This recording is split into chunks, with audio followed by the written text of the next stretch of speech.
ముముక్షు వ్యవహార ప్రకరణములోని 18వ అధ్యాయము శమము. తృష్ణారాహిత్యము, శాంతము అనగా ఇన్నర్ కామ్నెస్. వశిష్ఠ మహర్షి శ్రీరామచంద్రునితో ఇలా చెబుతున్నారు: నాయనా రామ, ఇప్పుడు మనం మోక్షము అనే రాజు యొక్క ద్వారపాలకులకు శమ, విచారణ, సంతోష, సత్సంగముల గురించి విచారిద్దామా? ఇంద్రియ నిగ్రహ రూపముగు ప్రశాంత స్థితియే శమము.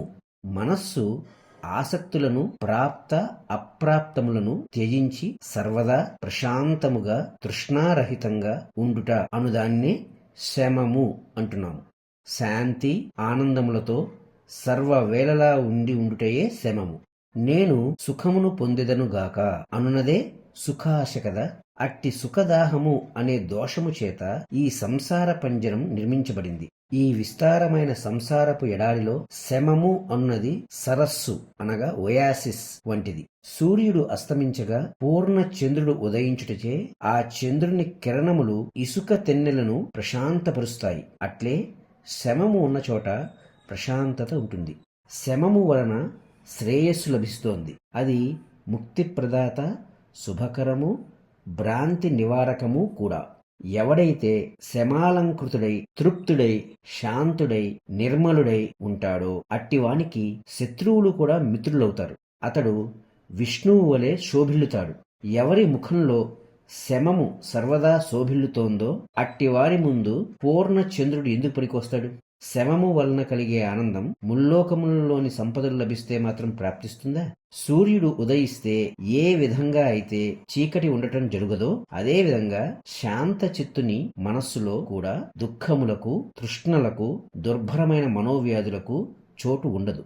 శాంత చిత్తుని యందు లభించే మనోవికాస స్థితికి ఈ విషయానందములకు హస్తి మశకాంతరమైన భేదముంటుంది. అనగా ఏనుగుకు దోమకు ఉన్నట్టి తేడా ఉంటుంది. శమయుతుడై సర్వజీవుల పట్ల స్నేహబుద్ధి గల సజ్జనుని యందు పరతత్వము తనంతట తానే స్ఫురిస్తోంది. శమ సమన్వితుని మహా కఠినమైన హృదయం కలవారు కూడా తమ తల్లిని సేవించినట్లు సేవిస్తారు, విశ్వసిస్తారు. ఓ రామచంద్ర, ఇంద్ర పదవి వలన గాని, విష్ణు పదవి వలన గాని శమమునందు లభించున్నంతటి సుఖము లభించదని ఘంటాపదంగా ప్రకటిస్తున్నాను. ఈ జీవుడు తృష్ణ అనే పాశం చేత బంధింపబడి అనేక శారీరక, మానసిక రుగ్మతులతో కలత చెందుచున్నాడు. అయితే ఈ మనస్సు శాంతి అనే అమృతం సేవించడం జరిగితే తృష్ణాపాశాలన్నీ తమంతట తామే విడిపోతాయి. సర్వవేళలందు శాంతిని సేవించుటయే శమము అయి ఉన్నది. వత్స రామ, శమము వలన శీతలత్వం పొందిన బుద్ధితో ఏది ఆచరిస్తామో, ఏది గ్రహిస్తామో అది మాత్రమే మధురంగా ఉంటుంది. శాంతితో కూడుకుని ప్రాప్తించిన ఆనందం యొక్క అంశలో ఒక ప్రత్యేకత ఉన్నది. అది ఏవైనా సంఘటనల కారణంగా విచ్చిత్తి బ్రేకింగ్ పొందినప్పటికీ కొద్ది సమయంలో అతని మనోబుద్ధులు తిరిగి శాంతిని సంతరించుకోగలవు. ఇంద్రియానందము అట్టిది కాదు. శమముతో కూడుకున్న వ్యక్తిని పిశాచములు గాని, రాక్షసులు గాని, విరోధులు గాని, పాములు గాని బాధించలేవు, ద్వేషించలేవు. బాణము ఒక వజ్రమును ఛేదించగలుగుతుందా? శాంతి సుధ అనే కవచాన్ని ధరించిన వానిని ఈ సాంసారిక దుఃఖములు ఏమీ చేయలేవు. ఒకడు సమము, స్వచ్ఛము, ఉపశమనము పొందినట్టి బుద్ధితో కూడుకుని ఉన్నప్పుడు శోభించున్నట్లు ఒక మహారాజు తన అంతఃపురంలో కూడా శోభించలేడు. నాయన, నేను ప్రాణ సమానుడైన ఒక స్నేహితుని చూచినప్పటికంటే కూడా శాంతి ఆనందముతో కూడిన శమయుతుని చూచినప్పుడు ఎక్కువ ఆనందం పొందుతాము. ఎవడైతే శమయుతుడై, సాధుభావయుతుడై, లోక శుభదాయకముగు ప్రవర్తన కలిగి ఉంటాడో అతని జీవితమే ధన్యము. ఇక ఇతరుల జీవితములలో వ్యర్థము అయ్యే పాలే ఎక్కువ. శమయుతుడే అభినందనీయుడు. నిగర్వి, శాంతియుతుడు అగువాడు నిర్వర్తించే కర్మలు శ్లాఘనీయమవుతాయి.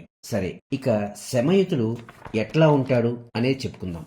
ఏ వ్యక్తి అయితే శుభ అశుభ వ్యవహారములు చూడటం జరిగినా, వినటం జరిగినా, స్మరించవలసి వచ్చినా అతడు హర్షము గాని, విషాదము గాని పొందడో అతడే శమయుతుడు.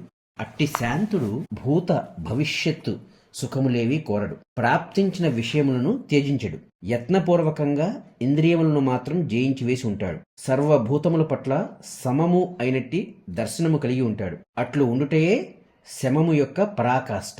అతడు ఇతరుల కుటిలములైన దుర్గుణములను చూస్తూ కూడా బాహ్య అంతరంగములందు వ్యర్థ ఆవేశము, ఆవేదన వంటివి పొందడు. తాను అంతరంగమున శుద్ధుడై ఉంటూ ఎప్పటికీ ఏది సముచితమో అట్లే తదనుకూలంగా మాత్రం ప్రవర్తనను ప్రకటిస్తూ ఉంటాడు. మరొకరి మెప్పు కొరకు కాకుండా కేవలం మోక్షము లేక స్వగుణ దోష నివృత్తి కొరకు మాత్రమే యథాప్రాప్తములైన ఆయా కర్మలను శాస్త్రోచితంగా ఆచరిస్తూ ఉంటాడు. స్థితో అపి న స్థిత ఇవ న హృష్యతి న కుప్యతి యః సుషుప్త సమః స్వస్థః స శాంతి ఇతి కథ్యతే. ఈ ప్రపంచ వ్యవహారములందు అతడు కూడా ఇతరుల వలనే స్థితి పొంది ఉండవచ్చును. కాని అకర్తృత్వ భావనచే దేనియందు కూడా స్థితుడు కాకుండానే ఉంటాడు. అతనికి హర్షము గాని క్రోధము గాని ఉండదు. సుషుప్తితో సమానమైన స్వస్థతను, శాంతమును అన్ని వేళలా అన్ని పరిస్థితులందు కలిగి ఉంటాడు. ఎవని మనస్సైతే మరణ సమయమునందు, ఉత్సవ సమయమునందు కూడా ఏమాత్రం భయ క్రోధ భావావేశములు పొందకుండా ఉంటుందో, పూర్ణ చంద్రబింబము వల్లే తన పూర్ణత్వము త్యజించకుండా ఉంటుందో, అట్టి మనస్సు కలవాడు శాంతుడు, శమయుతుడు కూడా. శమము అభ్యసించువాడు అమోఘమైన ప్రభావం కలిగి ఉంటాడు. అతని దృష్టి సకల జీవుల పట్ల అమృత ప్రవాహం వలె మధురంగా సర్వసమానత్వంతో ప్రసరితమవుతూ ఉంటుంది.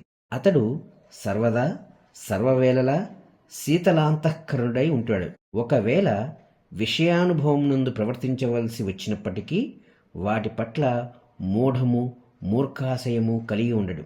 అసంగుడై ఈ దృశ్య సంసార వ్యవహారమంతటినీ దూరగ్రామంలో జరిగే ఒక జాతరలాగా చూస్తూ ఉంటాడు. చిరకాలంగా ఉండే ఆపదలు అతన్ని కృంగదీయలేవు, క్షోభింపజేయలేవు. ఓ రామ, తపస్సు చేయువాడు, అనేక విషయములు తెలిసినవాడు, యజ్ఞములు చేసినవాడు, రాజు, బలవంతుడు, గొప్ప విశేషములతో కూడుకొనిన గుణవంతుడు, వీరందరిలో శాంతుడే మా ఉద్దేశంలో సర్వదా శోభించుచున్నాడు. అతడు పరమానందంతో ఈ భూమిపై సంచరిస్తూ ఉంటే భూమాత ఆనంద పరవశురాలవుతుంది. శమము తృష్ణారహితము అయినట్టి అతని అంతరంగము నుండి అప్రయత్నంగానే ప్రశాంతత, పరమానందము అనే కిరణపుంజములు వెలువడుతూ ఉంటాయి. సంకట సమయములందు, భయస్థానములందు శాంతియే గొప్ప బల ప్రదర్శనంగా చెప్పబడుతోంది.